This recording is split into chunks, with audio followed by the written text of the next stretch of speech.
Okay. Hello, everybody. Welcome to episode 16 of the Club Lorcana podcast. I'm one of your hosts, Jeremy Bertarioni. With me, as always, Syed.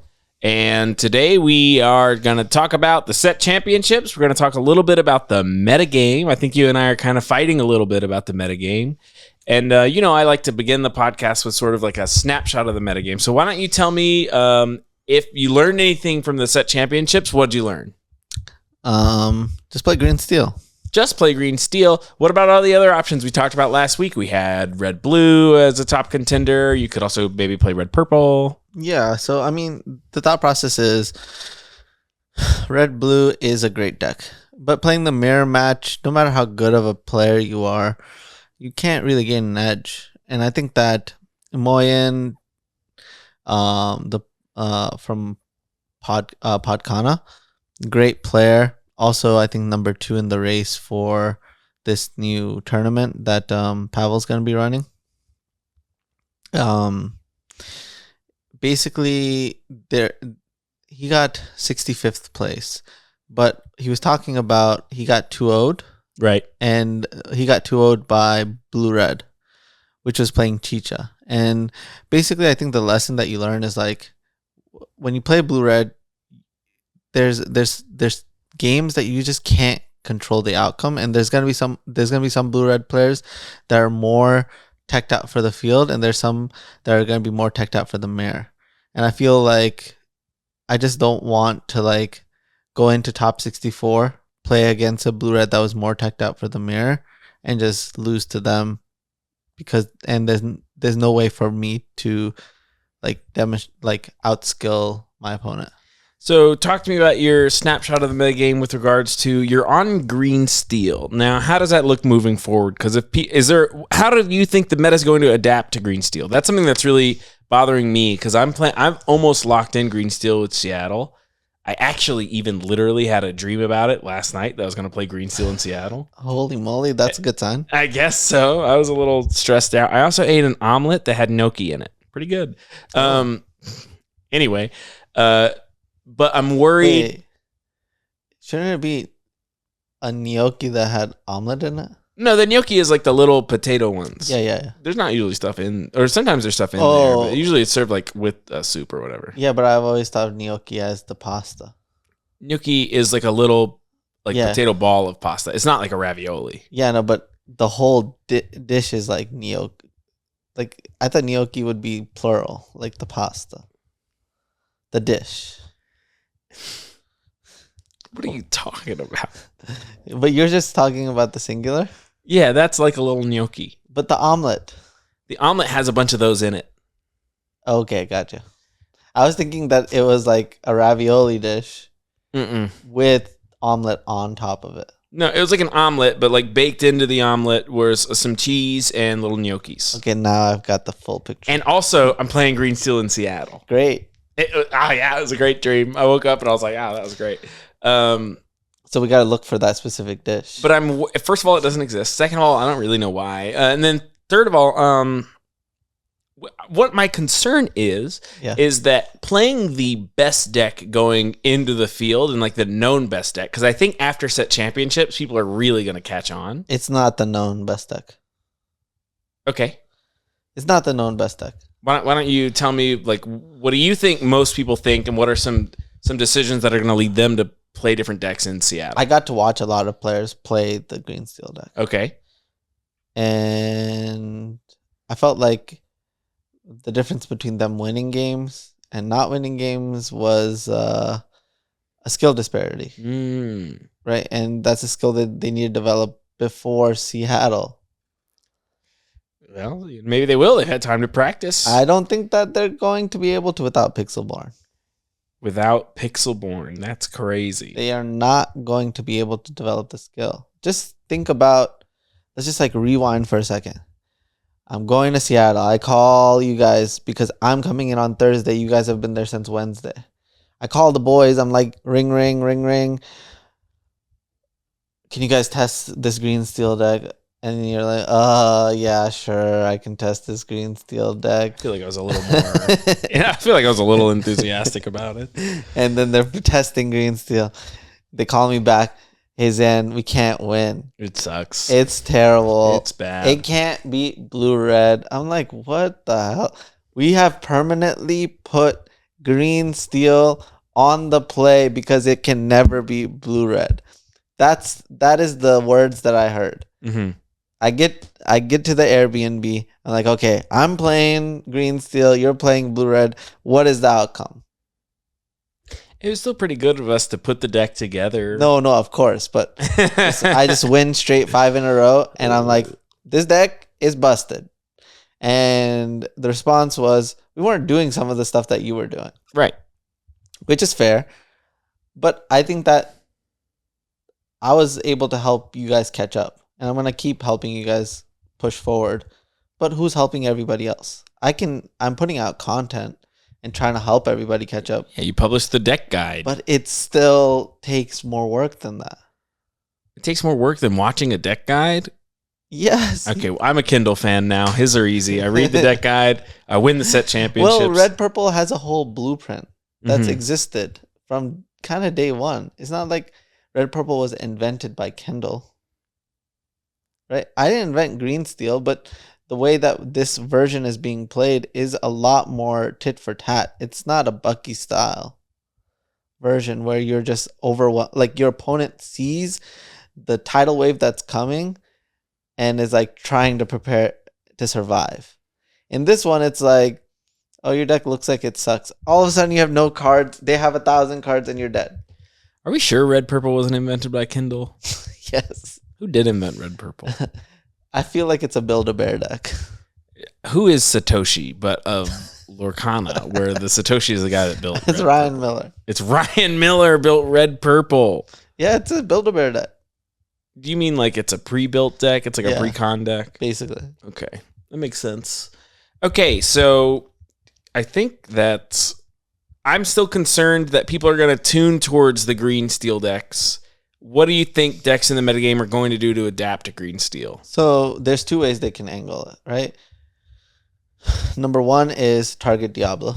Sure. Most powerful draws that it can have involve Diablo. Number two is target the discard. So that's like find ways to gain more card advantage, or disable discard, which is like Magicka. Right, but that's not a card I want to play. It's a card basically no one wants to play. I don't want to play Magicka. How much isn't it? Doesn't it cost like a crazy amount? It costs 4. That's what I'm saying. I'm holding up a 4. Doesn't it cost 4?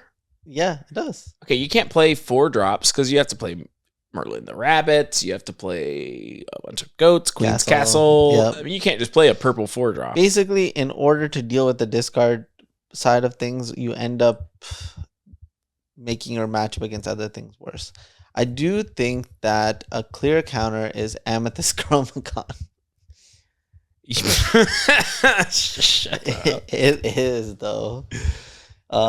It is a clear counter. So that is a card that they could play. But is it good against blue-red? Not really. Is it good in the mirror? It's fine if you're ahead. It gets crushed by Diablo. It is an inkable card.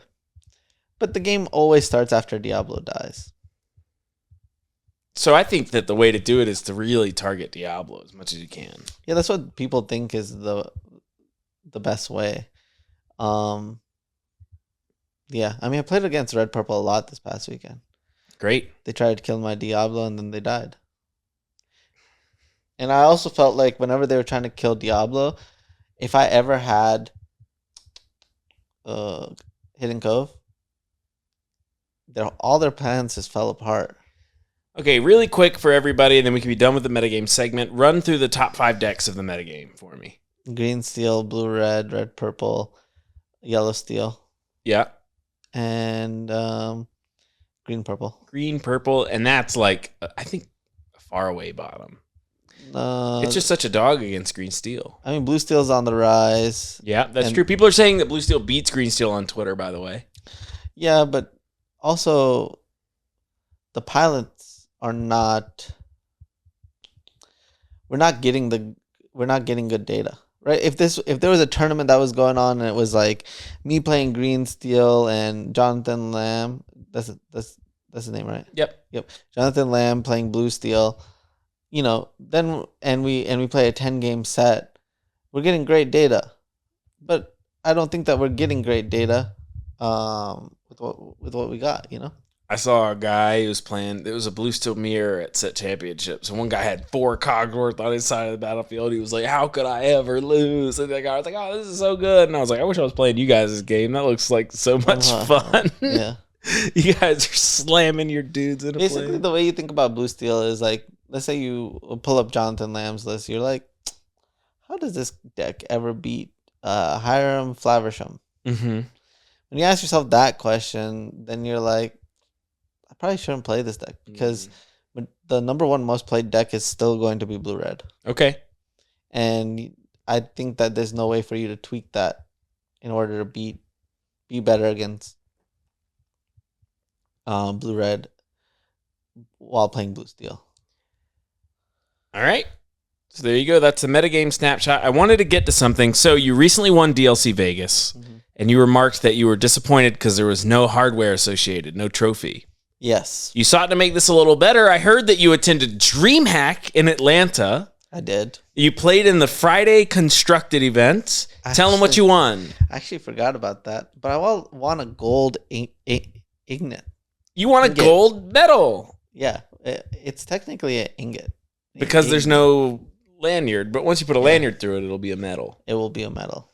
Yeah, it's pretty cool. They engraved my name on it. They engraved your name on it. Tell me a little bit about that tournament, showing up and what was it like? What do you think of DreamHack? Maybe comes at the end, but what do you think of the tournament on Friday? Was it challenging? No.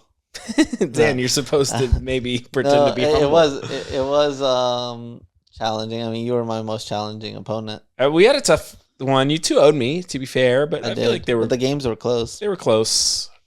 I played against Shark round 1, which was the exact mirror. I just had 2-0'd him. It was the mirror. He made some mistakes. And then me and you played. Yep. And my draw was pretty good. But you put up a fight. I think I remember killing like a Diablo or 2 in one of our games and still being totally behind on cards. Yeah. Diablo's just crazy card. I'm pretty sure I had a Cove. Oh, that was it. So you looked at my hand on one game, and then it was so like I had the Brawl, I had like an Elsa. There was just like I had ways to deal with one Diablo, 2 Diablo. Yeah, you could deal with all my Diablos. You also had Flynn Rider, Sisu, Castle. Mm-hmm. So you had like the God hand to try to beat me, but my hand just completely countered yours. You had I had to let the Storm Rage on, and I had the Hidden Cove. Oh my god! You killed all my stuff. I think I didn't play the Flynn. I think I was trying to do the like draw cards plan. I'm pretty sure I killed it. Interesting. Maybe of course. Yeah. That's what I remember. But I played against Red Purple right after that too, so maybe I'm mixing up games. I kind of thought that my plan against Green Steel would be the set 4 plan where I was going to auto ink Sisu and Flynn. I think I'm like pretty sure that's what I leaned towards, but yeah. If you think you killed it, you probably killed it. I think that plan is still really good. Me too. I played Red Purple this past weekend and it was like fine, but it's literally kind of the same dilemma where like you're kind of just hoping that they don't beat you. Yeah. But you might just try to draw all your cards and cast Wrath and they just beat you anyway. Or they make you discard all your cards and there goes all your Wraths. Yeah. I will say I did play with Red Purple against another Green Steel opponent. He didn't open on Diablo, which you definitely did on both of our games, and he got kind of destroyed. Like the cards just seemed so bad for him, all of them. So that's just something to be mindful of. Yeah, I'll tell you, the beauty of this deck is learning how to navigate games where you don't have it. Right. That's like the hardest thing to do. And so whenever we're playing for fun, like we played for a for fun game right after, and I intentionally kept this like Ursula, Sudden Chill, Prince John hand. And in that game, you ran away with the game with Queen's Castle. Mm-hmm. And basically, I was like thinking to myself, I should test out this hand and see if I should 100% snap this hand off. And what is it susceptible to? Even when I was mulliganing the hand, I kept thinking, okay, I need like a Pete So if he slams Queen's Castle, then I have a chance at still getting it off the board with the help of like a Ana or something.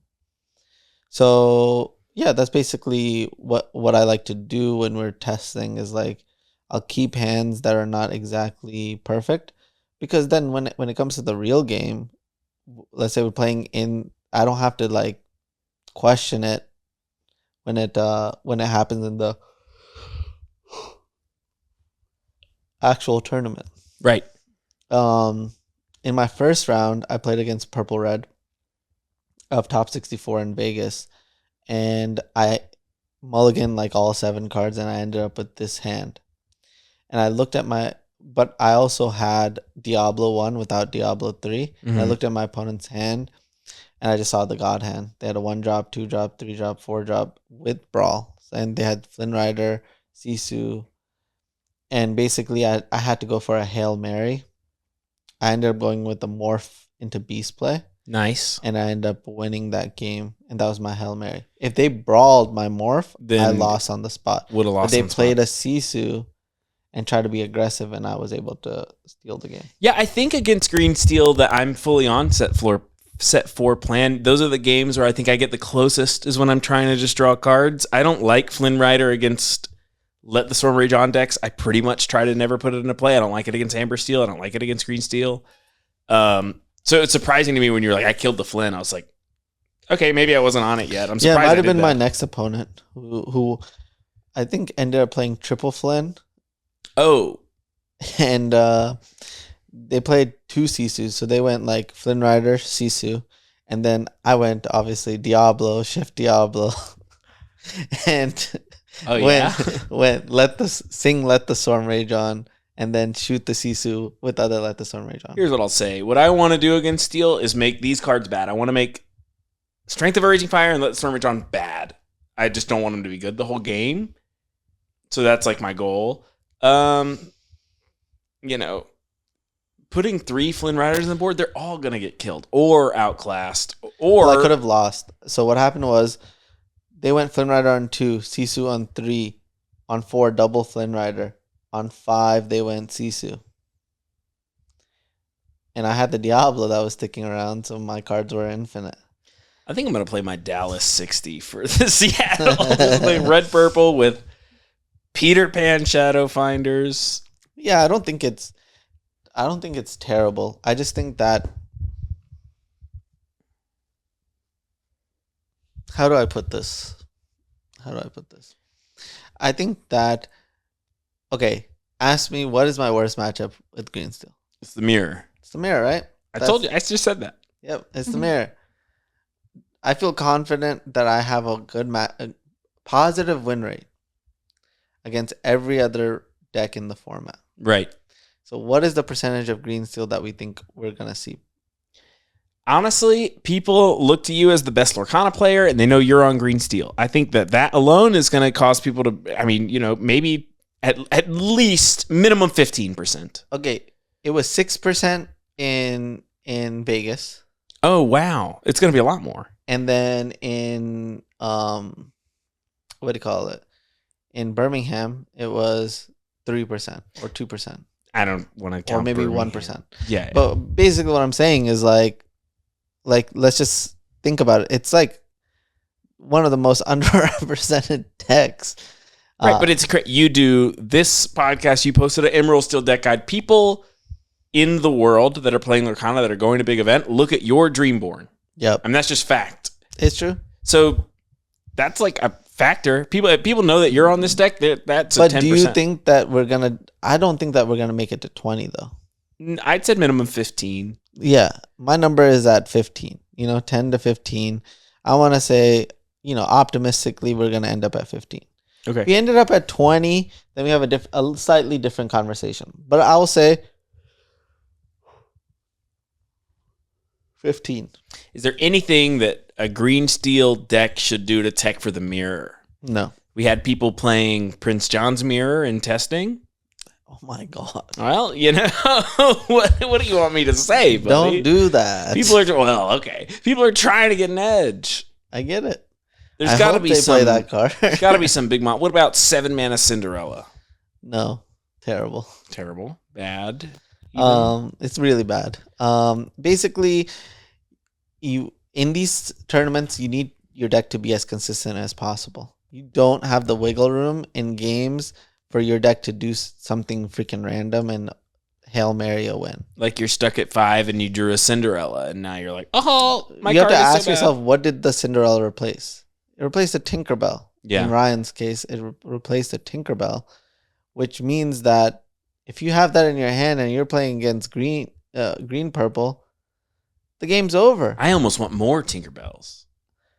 Yeah, I mean, I think that you can make an argument for more, but I think that the right number is actually just 2. Okay. Like, I don't think you can go to 3 or 4, just because I think that if you're like thinking, I need to make my matchup against these aggro decks better, it's probably still going to be the Muses. Talk to me about, okay, so we're looking at Prince John, we're looking at Diablo. There's a part of me that thinks I want to grab my swords right now.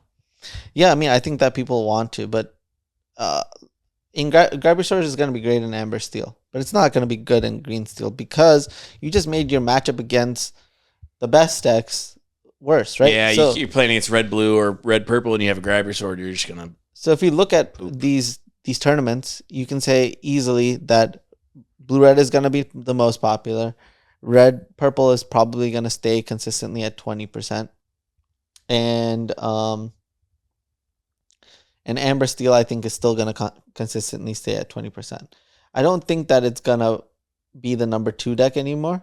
It'll probably fall to number 3, Amber Steel. Just because Amber Steel and Emerald Steel players, I feel like, overlap a bit.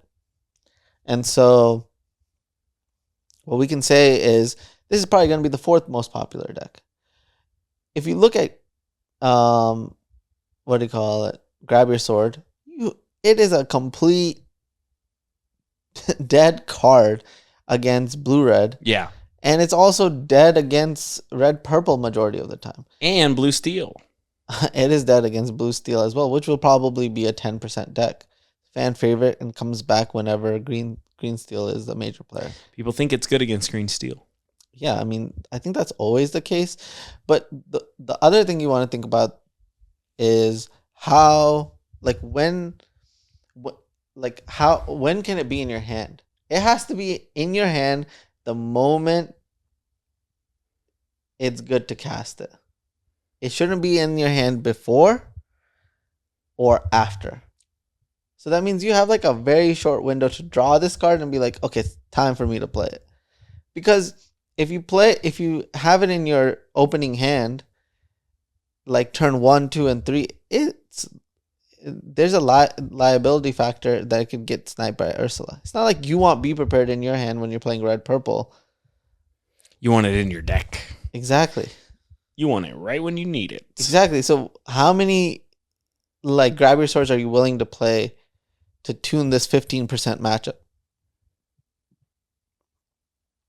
This conversation for some reason is putting me on red purple because I feel like red purple is so good against red blue, so good against blue steel. It's not that good against blue red. Okay. I just think that it's also the play pattern. All right. It's also players have. If you play against a blue red player, how well do you think that blue red player knows how to play against red purple? Extremely well. They know what their plan is. Okay, let's say they're going to their first DLC. What do you think that they've prepared for if they're a blue red player?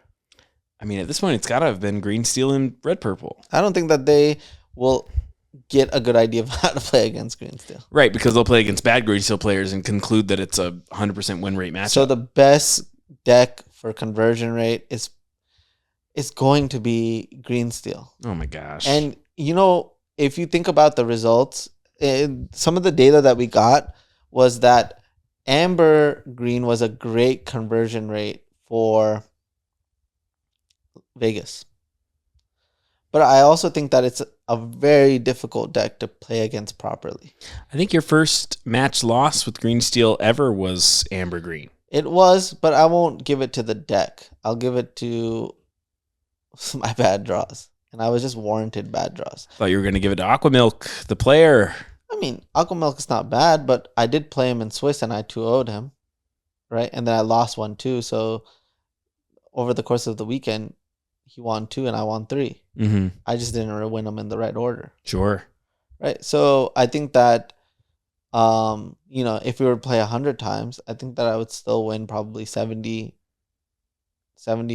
out of 30. I will say Kita into Under the Sea is like, let's go. Yeah, but I mean, if you think about my game 1 and game 3, I didn't have a 1-drop or a 2-drop. Yeah, sometimes you don't. Exactly. So the point that I'm trying to make is that your luck is gonna run out. But I mean, let's just think about how long I've been playing this version of Green Steel. Friday, Vegas, undefeated. Saturday, undefeated in Swiss. Top 64, undefeated. Then we go to DreamHack, undefeated. Then we go to Level Up, our local set championship. I lost in top 8, still got the Madrigal. That was my first loss. Then we go to Super Games the next day, undefeated. I didn't go to Super Games the next day. Yeah, I did. And I split the finals with Ryan, who's playing Green Steel. You kind of tried hard to dodge me. You called me and you were like, hey, what about Super Games? I was like, I don't feel like it. You're like, yeah, me neither. And then you called me a few hours later and you were like, or I called you a few hours later and I was like, you want to play Deadlock? And you were like, actually, bro, I'm at Super Games. I'll tell you what happened. You didn't want to play against me. You thought I was too good and you wanted to win. You got selfish and you told me that you weren't going to the event. I mean, according to our record, I would invite you to farm you. You're not allowed to say that. You take that back right now. I mean, you asked for it, so if you want me to spew some facts, I really don't feel like I asked for it. That's fine. You said that I went. No, I'll tell you what happened. That's my point of view. I was like, you didn't want to go. So Saturday, sure, my stomach was killing me. I was there. Yeah, I drove you home. You drove yourself home with my car, and I was laying and hurting in the passenger seat. You're like, and then sorry. No, it's okay. I was dying, and then the next morning I felt better. Good. But I had no plans. I was like, what am I gonna do? What am I gonna do today? I'm gonna go home. I'm driving. I'm on my way home. I'm like, let me call Jeremy, see what he's doing. And you were like, I got a bunch of stuff to do. Yeah. And the last thing I said was like, I really want to play Deadlock. And you're like, yeah, we'll play when I get home. But you said you had a long list of things you had to do. Yeah. And which is true. Which is true. So I was like, dang, I don't want to go home and play Deadlock by myself. It's pretty fun. So I was like, I'm just going to drive to Super Games, which is like probably one of the closest stores to my house. Right? It's right next to my office. Oh, it was Super Games in Milton. Yes. For some reason, I thought it was Atomic. No, it's the closest freaking store to me. Now I'm super glad I didn't go because it was an hour away. Oh. Yeah, it was the closest store to me. And so I was like, let me go there, see what's going on. And I walked in and it was like James, Ed, and Ryan walks in. I'm like, I'm staying. Yeah, these are the guys. It's exactly. Great. But I really wasn't keen on staying, but like hanging out with the boys was great. So. But you played a best of 2 event. I did. And let's talk about the event. So first of all, DreamHack. How'd you like it? Did you like DreamHack this year? I feel like you go every year. You missed last year, but if I get a free ticket, I'll go. And it's in Atlanta. I'll go every year. It took some convincing to get you down. You said that like it's so obvious, but I had to call you. Well, I had to work. My meeting got canceled, and that's what allowed me to show up to that event. And I came an hour after the event was supposed to start. So I wasn't even planning on playing the constructed event, but I got lucky. We definitely max stalled for you. Exactly. I mean, I had good friends who wanted me to play in the event, and I felt kind of bad that I had to beat both of y'all. We wanted you to play. I don't want to win a Lorcana event just farming people. You know what I mean? Like, yeah. I want to be the best. If you really think about that event, you probably end up making it to the finals against Red Purple Winnie the Pooh. Oh, I think I win that matchup. I think so too. It was pretty good for me. He did steal a game against me. Winnie the Pooh. Not the Winnie the Pooh. He just inked it. Yeah, well, yeah. It's good. It's good ink. It's great ink. Purple, you can ink it. It's phenomenal. You can pitch it to the purple Force of Will they're going to print in set 6. Yeah. He said yeah, but like I hope not. No, they're not. Well, so let's rewind a little bit because we never finished the whole thought on why green steel over all of the other decks. Sure. So green steel being the 4th most popular deck, what we can say is that you're favored against everything, and then there's a question mark on the mirror match. And what you want to do is you want to rate yourself on how good you are at playing the mirror match while playing green steel. Okay, I'm awful. I mean, you still have time to improve. Great. But you have to put yourself somewhere on a hierarchy. Once you know where you are, then the higher you are, the more you should be playing this deck, because the mirror match is going to have some skill element to it. Whereas after when Diablo dies. So if both players are, me and you are playing against each other, and we both have a Diablo, and we both cancel each other's Diablo out, that's when the skill game comes into play. Whereas with blue-red, it's a crapshoot all the way. Mm-hmm. So also, blue-red is bad against like matchup X, right? Every deck that's not one of the main decks is actually a scary matchup because it's likely to be yellow purple or yellow green hyper aggro. You know what I mean? It can be one of those decks, and blue red ends up in a bad spot against that. Right. And I think that red purple doesn't line up great against if that X factor deck ends up being green purple. Sure. No, it doesn't at all. So I think that when you're playing green steel, when you end up against those decks, you kind of end up in a good spot against random decks, right? And so when me and you were 3-0 in Vegas, I ended up getting luckier than you did, right? You ended up playing against Zach Bivens, which was a mirror, which no one at the time actually had experience. It's a coin flip situation. Yeah, he had the Diablo both times, and mine either died on the draw or didn't materialize. But I would bet if Zach doesn't have both, then you have a skill game. Sure. You know, and that's the place you kind of want to be. And I ended up, getting to 2-0, I think a red purple, which was John, the judge. Oh, I mean, he's great. And who played great, but my matchup was really good and it's really hard to navigate properly. Number 2 was then I played against yellow green hyper aggro, which was farming blue reds the entire day. I got to farm against yellow purple in round 2 with green steel. And it was a lot of fun. So if an X deck approaches, which is still going to be probably, 10 to 15% of the field. Yeah. Oh, yeah. Then mathematically, green steel puts you in the best position. And you should only be scared against other green steel players who you think are better than you. And that's it. That's the equation there. With the red purple, you can say you're not good against green purple. You might be tuned to beat green steel, but you may have given yourself a disadvantage in the blue red and the mirror match. And I personally don't like that. But do I think that you could make day two of Seattle with red purple? Yeah. I would still bet on you to be able to do that. Me too. But do I think that it gives you the highest chance? No. But it also, there's a lot of things to consider. A lot of things, much to consider. I mean, do you think that you are playing green steel to perfection? I think that day 1 of Vegas, I did really good. Yeah.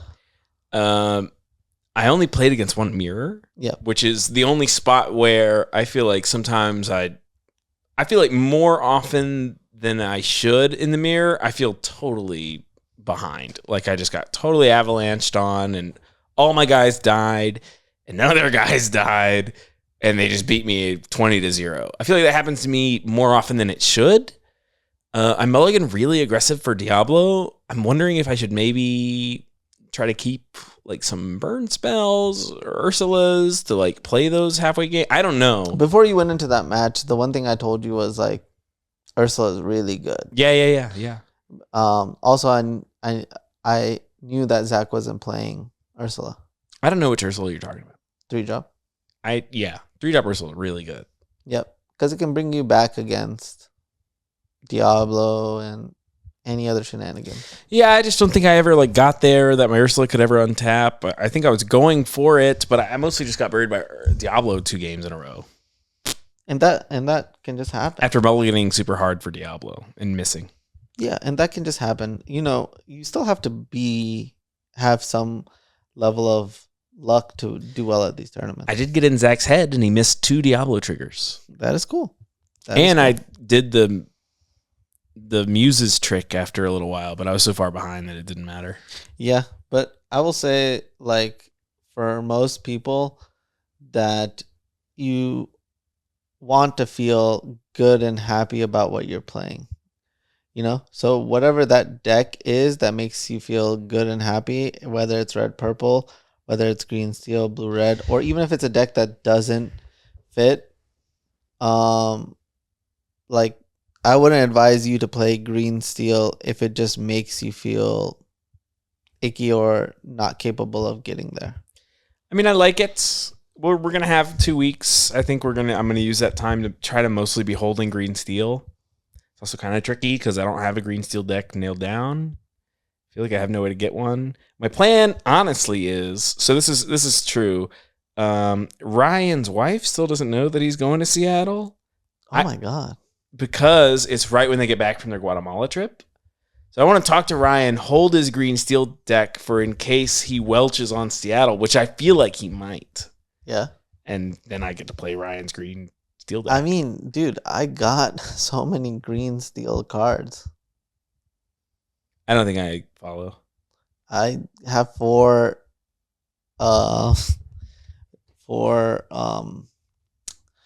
so basically during the tournament, Ryan came up to me and Ryan was like, we should buy some Diablos, enchanted Diablos. Oh yeah.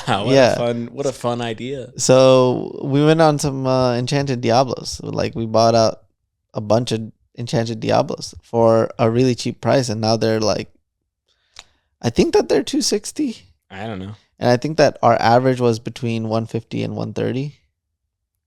MTG Finance. Lorcana Finance. Did you like DreamHack? Did I like DreamHack? It's okay. I'll give it a... I mean, if we got to play Deadlock, it might have been a 10 out of 10. Sure. But we didn't have a squad to play Deadlock. Chat, for those of you wondering, we have been playing Deadlock. I know we've mentioned it twice in this podcast now. It is a third-person MOBA shooter developed by Valve that's in alpha. Yes. You need an invite code to play it. It's a really great game. I really enjoy it. It's a good stress relief game. It's a stress relief game, but it's got a lot of depth, a lot of strategy. I'm the kind of player that just dives into that. So I feel like I know so much about the items. You can get items. And I do the opposite. I know what the items do. I tell Zan, he's like, oh my God, that makes my character so much better. And I'm like, oh yeah, does it? I'm just playing the character on complete feel, and then he just like comes in and gives me a big knowledge bomb, and I'm like, wow. My character is actually just broken. It's kind of how we play all the games, if you think about it. It's true. You do give me a lot of knowledge, and I feel like I like test. I like combine. I like put the knowledge into a nice little snowball, and put it into a deck. And so in this game, like characters are like decks, basically. I painted you a picture, Zan. How come you didn't put it on this wall? Because I'm gonna be moving out really soon, and I don't want to make a hole or do anything to the wall. Because in the new house, I will have a room that's going to have like a more permanent setup. Okay. I think it look so good right here. No, we're gonna leave this wall blank. What we should do is we should edit heavily this podcast, and every time we mention a card, so if I mention like Swords of Revealing Light or Wrath of God or Demonic Tutor, then it appears here with editing. Cool. I mean, I actually think that would be amazing.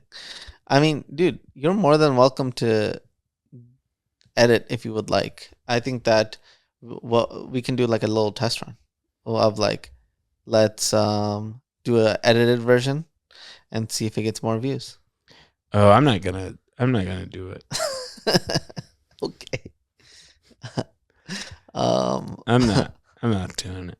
I'll give you whatever this channel makes.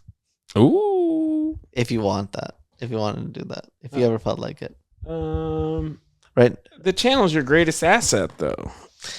I mean, I'm not really doing it for the money. Why are we doing this? Why am I doing this? I love Lorcana. Oh, me too. And I like to talk about it. I think we did some very Disney Illumineer stuff. I said it feels so good to like maybe one thing, I don't remember. There's one thing that I said to you where I was like, that was a good like Illumineer style thing to say. Yeah, I mean, like I like to go to new cities and play a card game. It feels like it's a vacation, a paid vacation. For you. Most people don't do that good. Well, it's a vacation with a mission, you know? And like built-in friends. Built-in friends. They're not built-in. We had to make friends. It's hard to maintain friendships. We did make friends, but what I'm saying, built-in friends, it's like even if you go there, a couple times I had to go there without a lot of friends. Right? Toronto is a great example. I did go with Shark and Jaren, but there were moments where we weren't all together all the time. And in those moments, there were other people playing Lorcana, and it was easy to make friends and meet people. I want to test with some of those people. I want to test with Ed at Seattle. I mean, I had a conversation with them 2 days ago. It's going to be a podcast, or maybe it's already a podcast. It's already up. Yeah, definitely by the time you're seeing this. It's called Ed Talks. So if you get a chance, go check it out. Yeah, I mean, we had a great time. Do you want to talk briefly about set championships? Maybe the places we already talked about. I guess the metagame, the places you went, Super Games, Level Up Duluth, great places. Yep. Anything else to say about set championship? You won a Mirabelle. How do you feel? I won 2 Maribels, and I took the runner up, Matt. Ryan ended up getting his first winner. Champion, Matt. Talk to me about why you chose the runner-up, Matt. Why I chose it? Well, I mean, I think it was time for Ryan hadn't won one yet, and I felt like this was a sign of great progression for him, and I think that this could lead him to doing well in Seattle as well. Nice, holy cow! You're giving out mighty blessings. Yeah, I mean, also he made a good choice at playing Green Steel. But he did make some bad choices in playing one Cinderella and one Grab Your Sword. Do you think he learned, or is he like, no, this is good, I won? What do you mean? Yeah, while I was watching him play, right afterwards, there were moments where the card looked bad. I tried to let him know. I was like, hey, you do see that the card would have been better as anything else. Well, the card that it replaced, right? Cinderella would have been Tinkerbell, and that spot would have been 1,000 times better. We're just wanting the game on the spot. And then the Grab Your Swords just was nothing. I'm gonna beat you with the dwarf deck. You're talking about Red Steel? Dwarven Mine. I tried that deck. I tried to make it good. Its draw engine is just bad. Yeah. Comparatively. It can be hyper aggressive and scary, but as long as you're prepared for what's that for ink location? Dwarven Mine? No, RLS Legacy? Yes. Great. Then it feels like it's impossible for them to get to 20. Tough to be prepared for that card though. Sure. All right, everybody. Next time we see you, it'll be 1 week later, which is still not Seattle. So we're going to have to figure out, what's going on. We're mostly going to be in the tank testing a lot. I'm not necessarily promising that we'll have such a bombastic episode, but maybe we'll do like a Halloween question and answer session. Yeah, I mean, we should probably talk about if we're going to get dressed up. For Halloween? In Seattle. Oh my gosh, we could dress as our Disney characters of choice. So I could dress as my favorite Disney character, Stitch. And you could dress as your favorite character, Mortimer Mouse. It's Mulan, but I don't want to dress as Mulan. You can dress as Mulan. It's your favorite Disney character. But I don't want to be Mulan. That's fair. I'm probably a good Jafar. All right. Okay, man. Just the way I look. He's a tough costume, though. You have to wear something on your head, which is always annoying. I got that for my wedding. What? That's going to be so sick. Yeah. That's going to be so sick. Yep.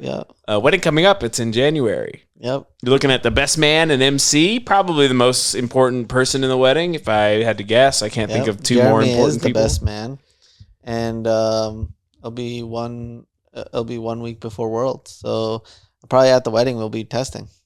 We're not going to be testing. We're not going to be testing at the wedding. Your We're fiance gonna be testing at the wedding. Your fiance into wife will hang us.